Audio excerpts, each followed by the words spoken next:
just so we don't have a broken hip.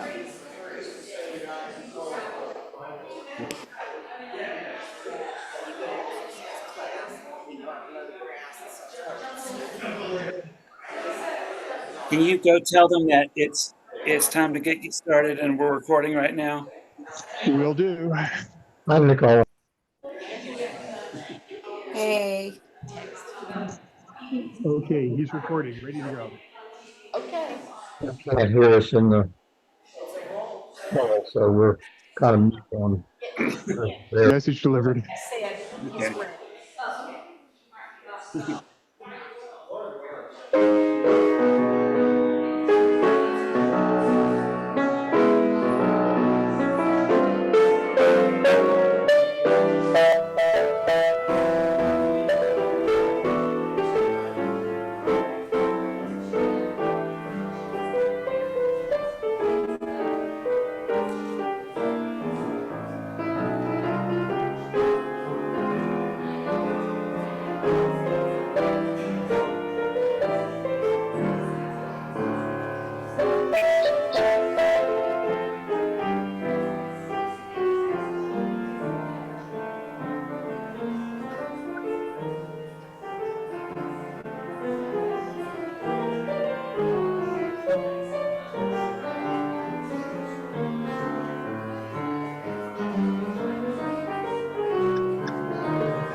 I have to do the limbo here.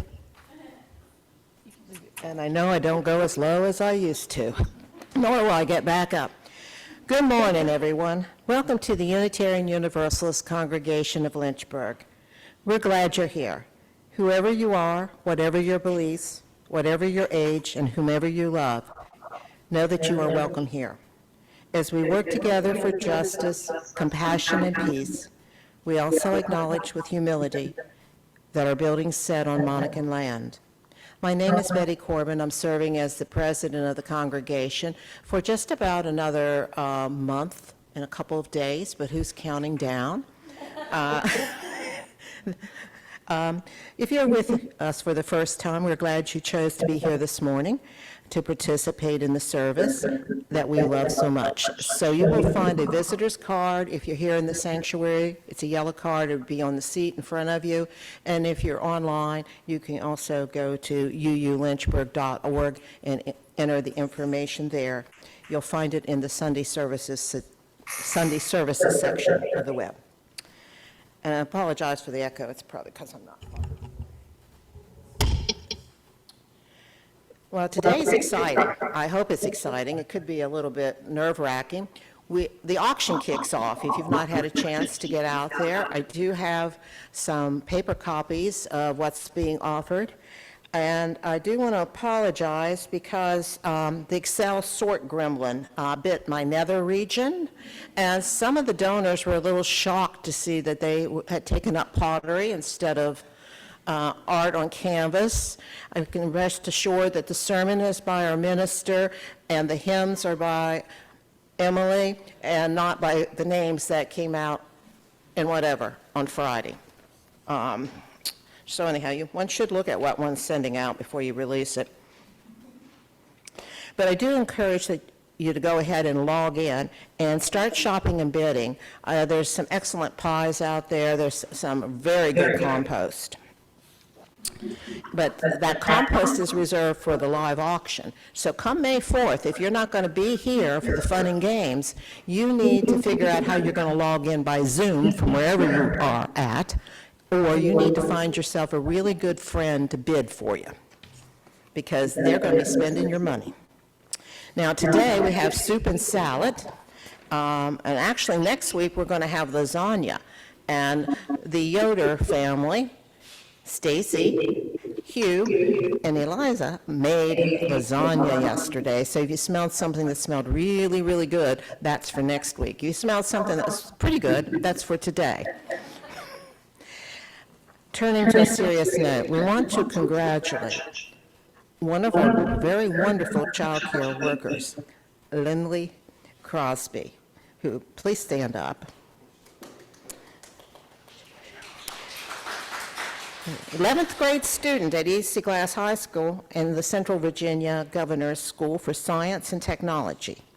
Her science project on the question, how do pesticides affect plant growth, was named the Grand Award finalist in Biological Sciences at the Regional Science Fair. Next month, there'll be one of just 2 students representing our region at the Regeneration Society for Science International Science and Engineering Fair in LA. Congratulations, and I hope you get to see a lot of LA. Now I invite us to release our worries about the world and our own lives as we enter the service by taking some slow, calming breaths, but no snoring, please.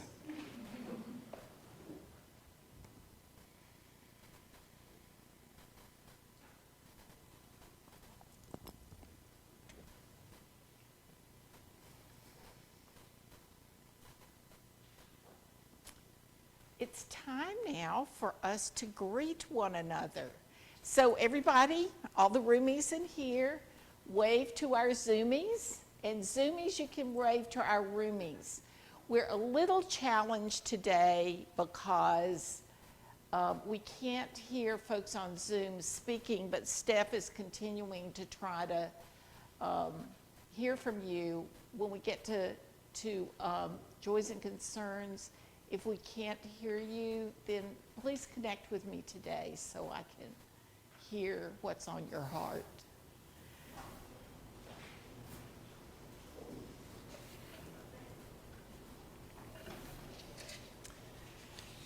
Thank you, Betty, for lighting our chalice. Let us join together in our unison chalice lighting.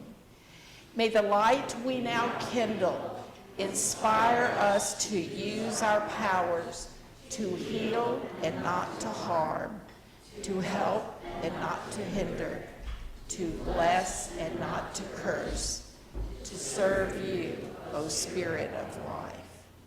So our first hymn is like one of my very favorites, and it's from a poem by Rumi.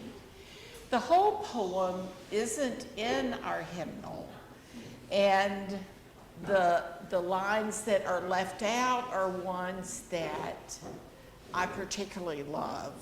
It's come, come, whoever you are, wanderer, worshiper, lover of leaving. Ours is no caravan of despair. Come yet again, come. And then it goes on to say, though you've broken your vows 1,000 times, come yet again, come.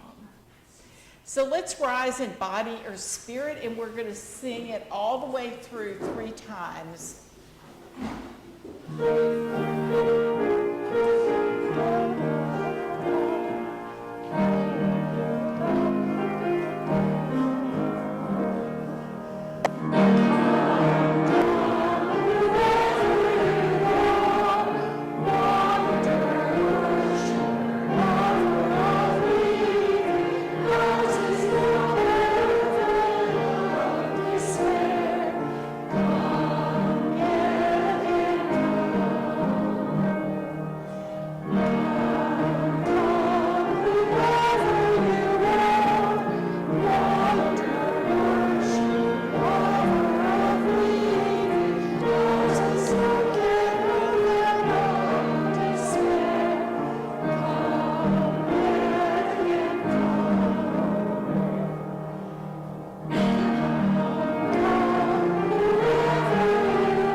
and I'd like to invite our young people and those adults who are young at heart to come forward and join me this morning.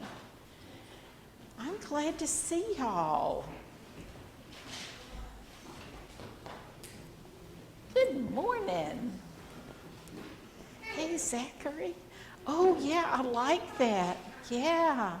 So we just sang a song inviting people to come in, to join us. And I think that's one of the things I like the best about Unitarian Universalism. Because, you know, I make a lot of mistakes, and I try to do better, but I know I'm going to make some more mistakes in my life, but I can come back here and learn from all the people in our community. Now, there's some times that I think, I'm not sure if that person who's been a bully or has said mean things that hurt my feelings, I don't know if I want that person as part of my community. But it may be that the person who's hurting our feelings is saying things because they're hurt inside. Have you ever felt hurt inside? Yeah. What are some things that like hurt you inside? When people say mean words to you or maybe call you names? Yeah, that makes me feel really bad when people do that to me. What are some other things? You too, I'll bet. So what are some other things that might happen? Sometimes, huh?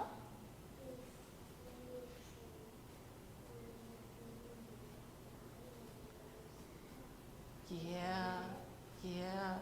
If someone, like your pet or somebody in your family dies, it makes us feel really sad in our hearts.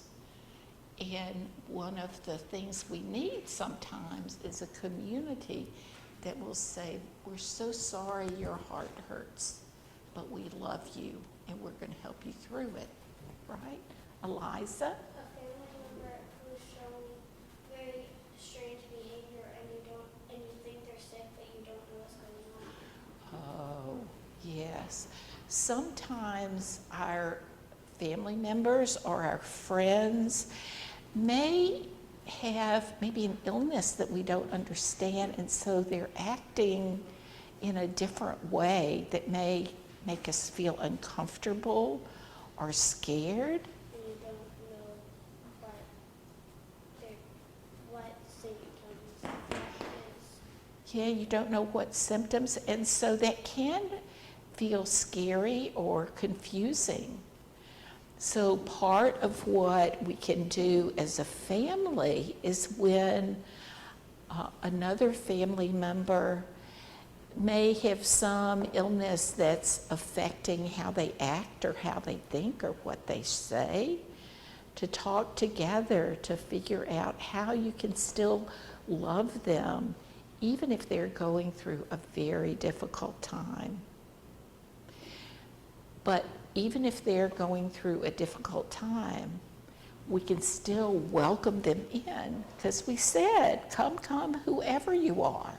And you might not be able to speak, it could be a pet. 'Cause those are very Oh, that's right. It could be a pet who doesn't know how to speak, but sometimes they can really communicate what they want, can't they? Yes.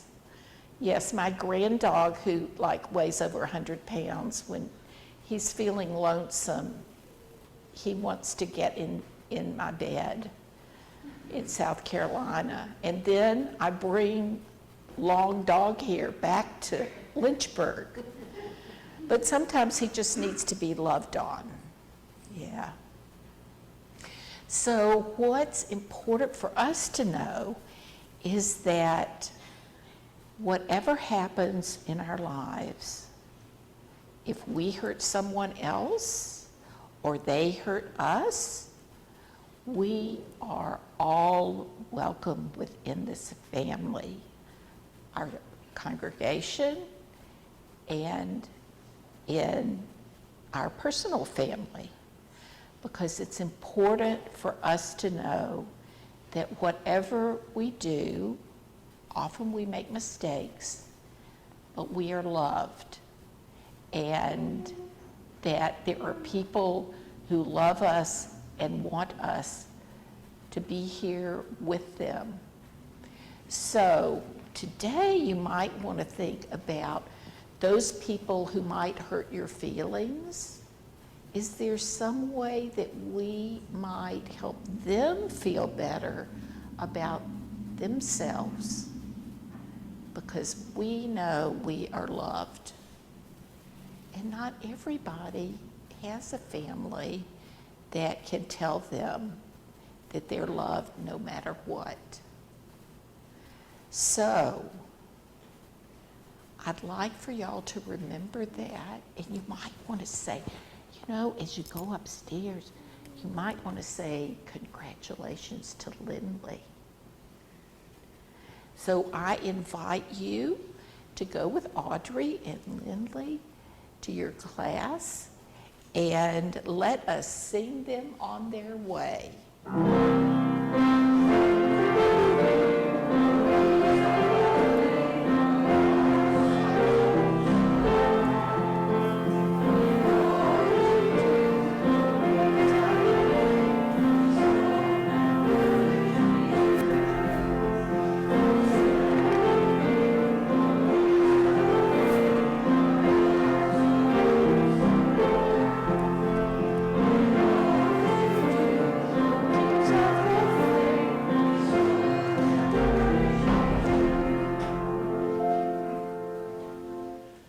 We take an offering of our gifts for the work of this community, both within this building and in the larger world.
When I was in seminary, we had to read a lot of theologians whose sentence structure was extremely complicated.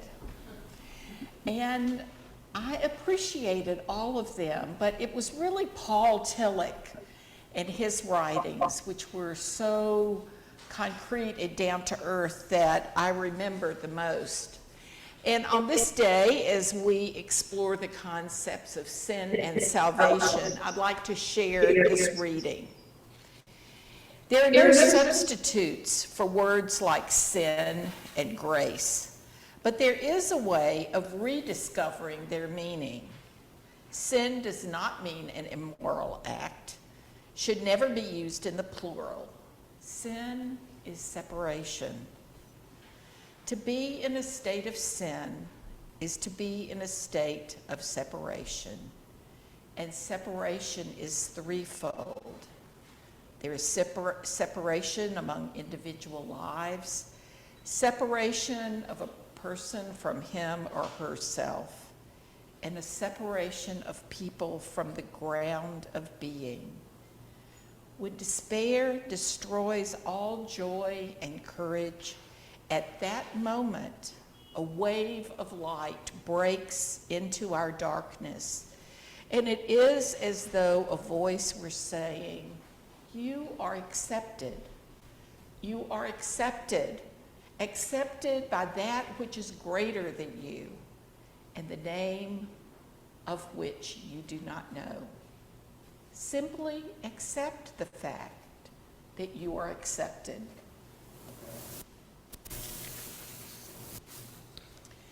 It is our tradition to share together the joys and the concerns that well up in our lives. And so you're invited to share a joy or a concern.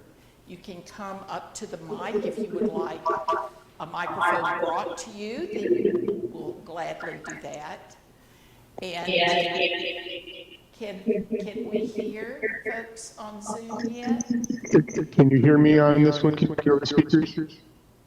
Can you hear me over the speakers? Feedback.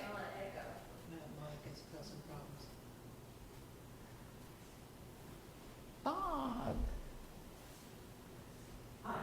Bob Morris, and my joy is that this afternoon I get to sing the Brahms Requiem. It's one of the most beautiful pieces of music I know of. First sang it in 63 or 64 when I was in college. Haven't had a chance to sing it since then, partially because there are parts of it that are quite challenging. But it's something that I love, that if I'm ever in hospice, it will be. Recording in progress. Creator of all life and love, we give thanks today for the blessing of life, for the privilege we have of living in this beautiful part of the world at a time when we can live in peace with our sisters and brothers. May we understand the deep need of connection within the human family so that we can open our hearts to welcome in those who need a community, who need a place to lay down their burdens. We give thanks for the life of Charles Shaw, a Renaissance man, Jan's husband, Peg's son-in-law, for his life and the friendship and love he gave to so many. We hold up also those who are suffering in mind, body, or spirit, who need housing and health care, who feel they are alone in the world. May we be of service to people who are in need, so that together we may build the beloved community. This we ask in the name of all that is sacred. Amen.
One of my favorite songs by the Reverend Meg Barnhouse is "I Was Born All Right the First Time."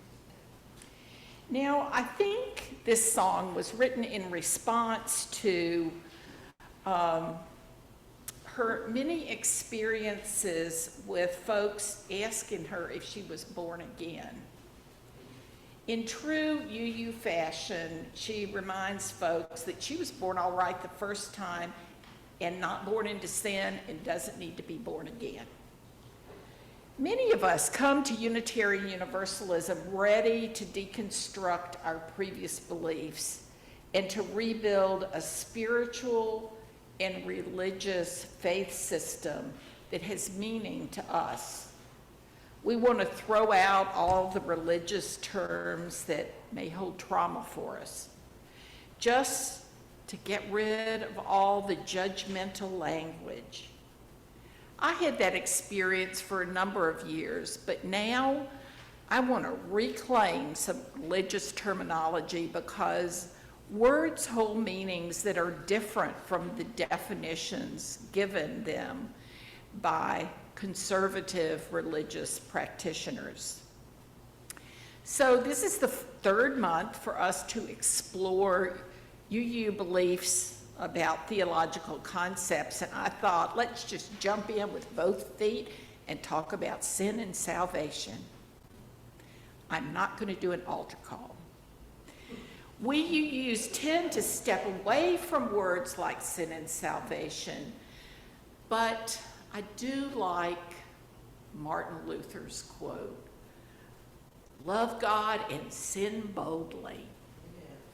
Yes, I do that quite often. Living where we do, part of cultural literacy is to understand what the terms sin and salvation mean for us, so we can engage with people whose beliefs are very different from our own. While we may not find agreement with others, we can understand what the foundation of our beliefs is. We Unitarian Universalists don't focus on sin. After all, we believe in universal salvation. We tend to focus on living a meaningful life and creating heaven on earth through our words and actions. These terms don't hold a great deal of sway or importance with UUs today, yet imagine the early days of Europeans coming to this country. Thoughts of salvation were of great importance because lifespans were short, life was dangerous, they didn't have the medical discoveries of modern times, and Puritan preachers made sure that people understood without salvation they were hopelessly lost and going to hellfire. Most thought that hellfire and damnation was the only way to believe, yet Universalism offered another view, that of universal salvation. Universalism is often called the quintessential American religion. We are the people whose religious ancestors brought a message of love and hope, and who preach universal salvation to all people. Just like Rumi says, "Come, come, whoever you are." While we don't believe in hell, we understand that the way we live and that others live can create a living hell on earth. Consider what we see in the news: war, poverty, drought, being without a country. I can't imagine being a refugee who no longer has a country. People experience self-induced and societal suffering.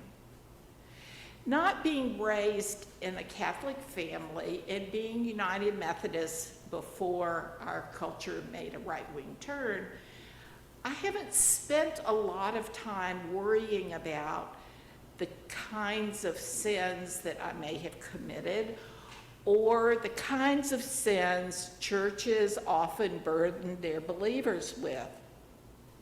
though I did once teach a class on the 7 deadly sins. This week, I decided to do some intellectual research.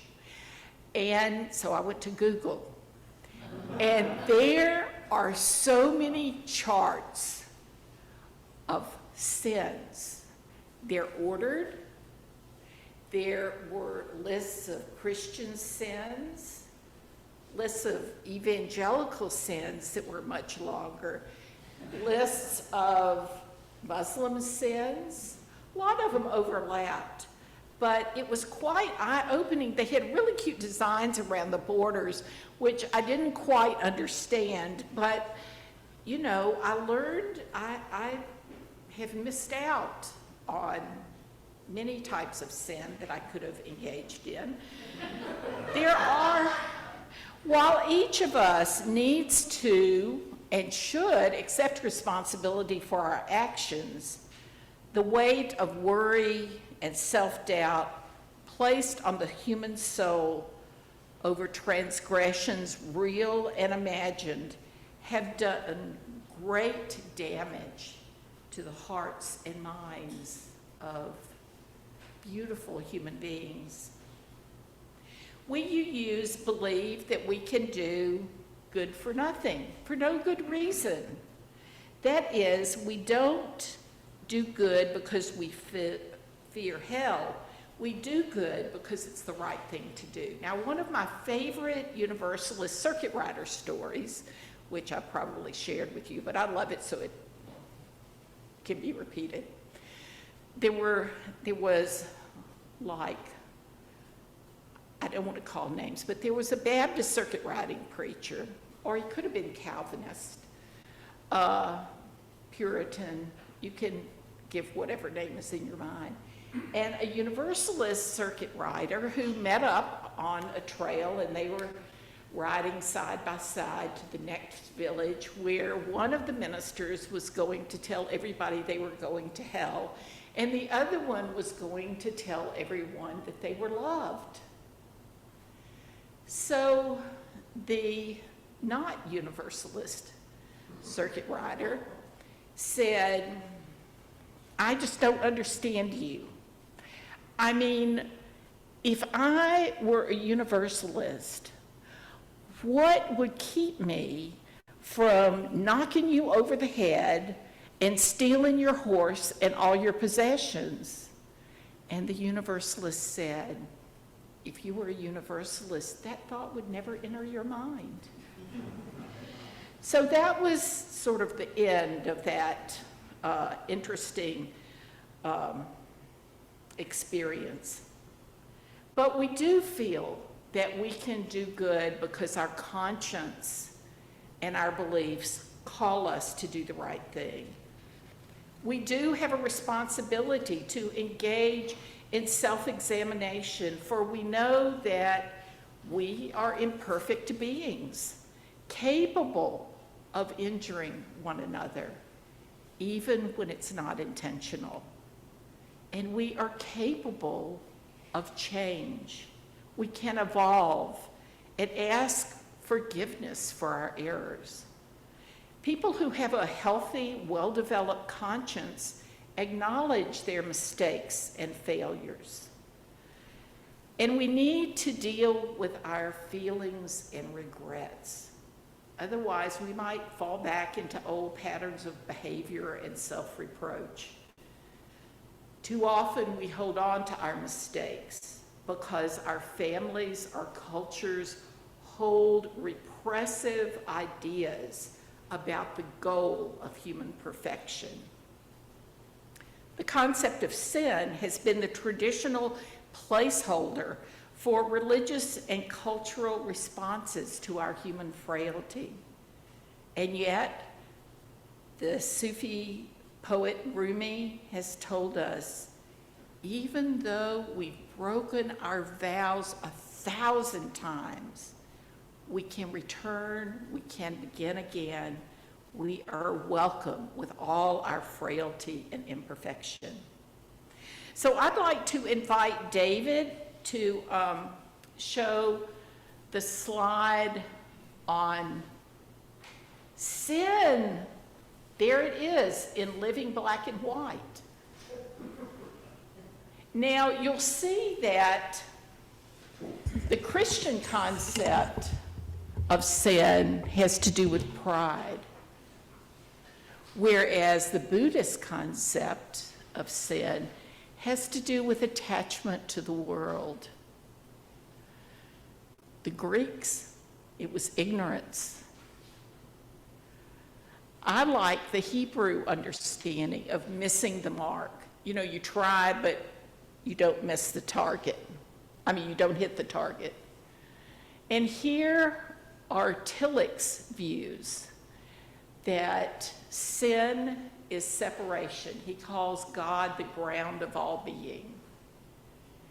And also separation from others. Carl Rogers was self-hate. Freud, the victory of id over ego and superego. And for some of us, the term is completely meaningless. So in a few minutes, we're going to have the opportunity to consider which definitions written in our own words make sense for how we engage with the world. The second pie chart describes salvation.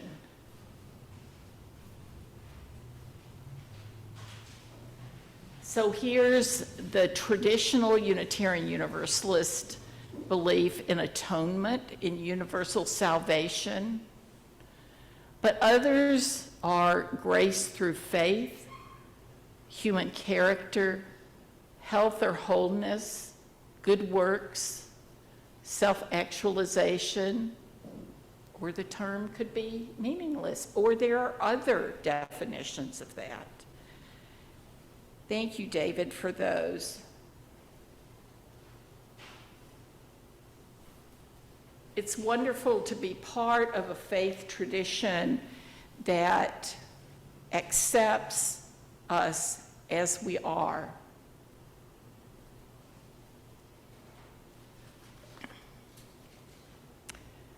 However we define salvation,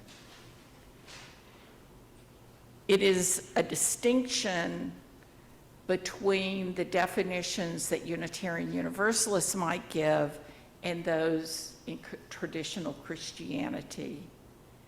We choose to see life and forgiveness through the eyes of love, not fear.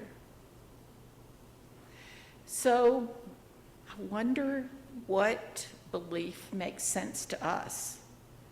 Our backgrounds are different, so our responses to these two words might be very different. So I invite you to take about 4 minutes to, there's room for notes on your bulletin. So take a few minutes, write about your concept of sin and your comments or your thoughts about salvation. And in a few minutes, we'll have a little time to talk together.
Now let's take 3 or 4 minutes and chat with those around us. If we want to be by ourselves, that's fine.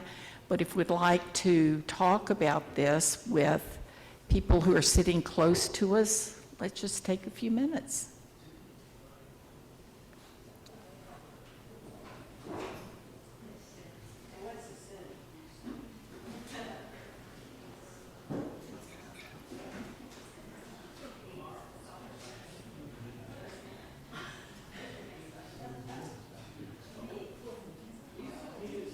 I guess we can on Zoom.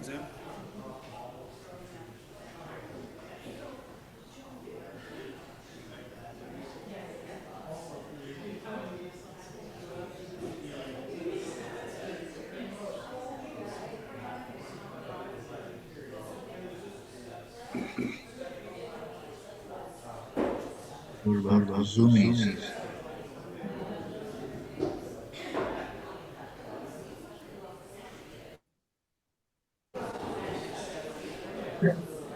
I've muted the input into the sanctuary, so if you guys want to talk, it won't come over the sanctuary speakers right now. Okay.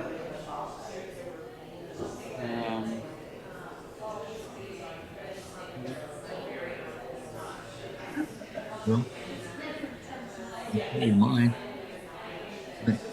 For me, sin is going against the will of God or the highest things that you believe. Salvation is being in harmony with the will of God or harmony with the highest things that you believe. Yeah. Anybody else have Can't hear you, Makana. Could you boost your mic? anybody else have something we want to share?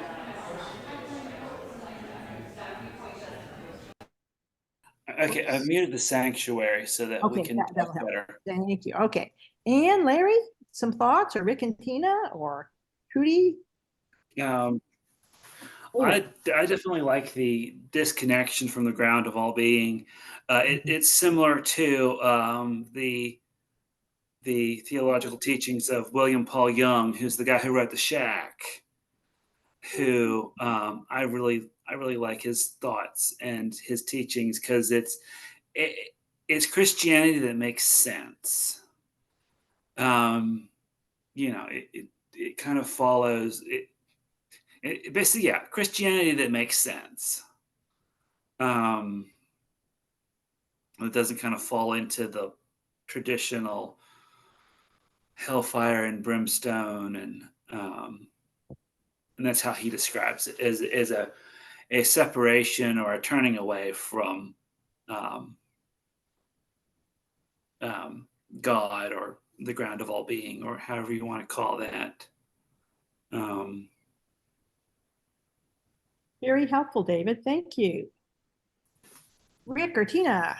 You have.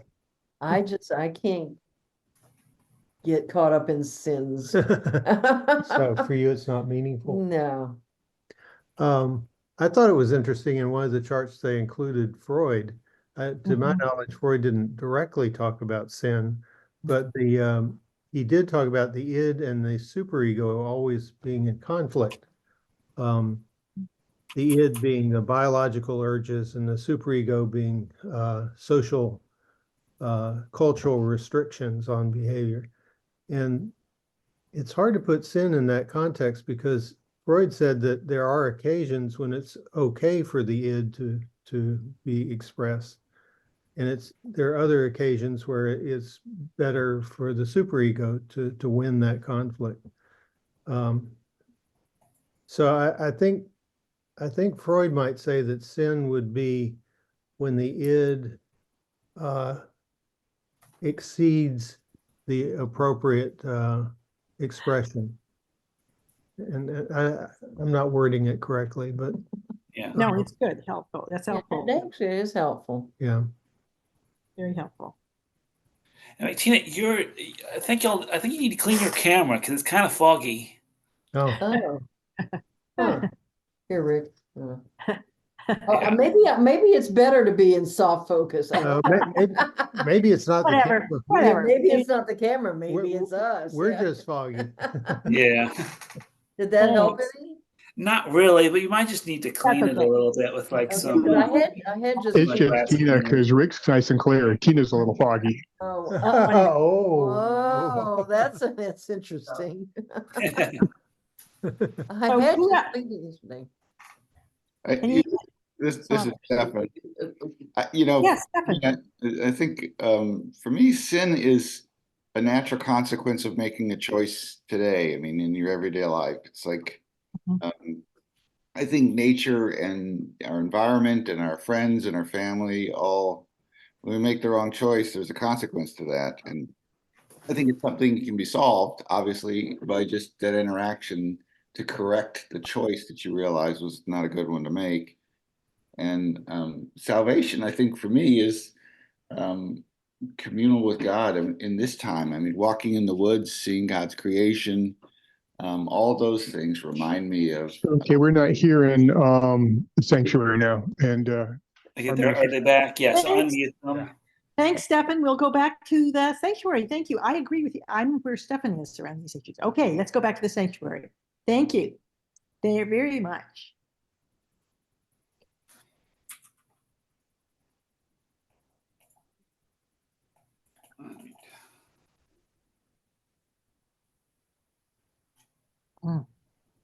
Of the old baggage.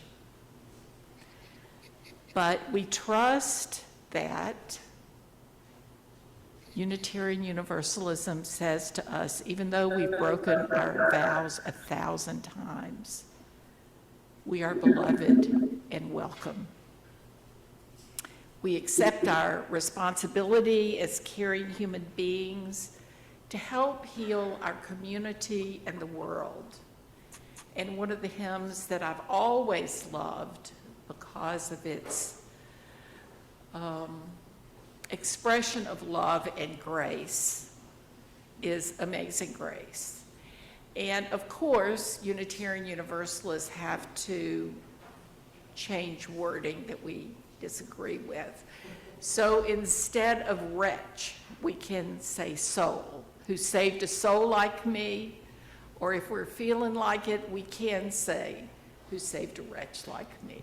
So let us rise in body or spirit to share together Amazing Grace 205.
Thank you. We extinguish this flame, but not the light of truth, the warmth of community, or the fire of commitment. These we carry in our hearts until we are together again. And let's wave farewell to each other. Like, I think all the Zoomies should just yell out, goodbye. Bye. Because we couldn't hear you Bye. most of the time. Bye. Bye, Reese. Yeah. Our final words of blessing and benediction come from Emma Goldman. Salvation lies in an energetic march onward towards a brighter and clearer future. Blessed be.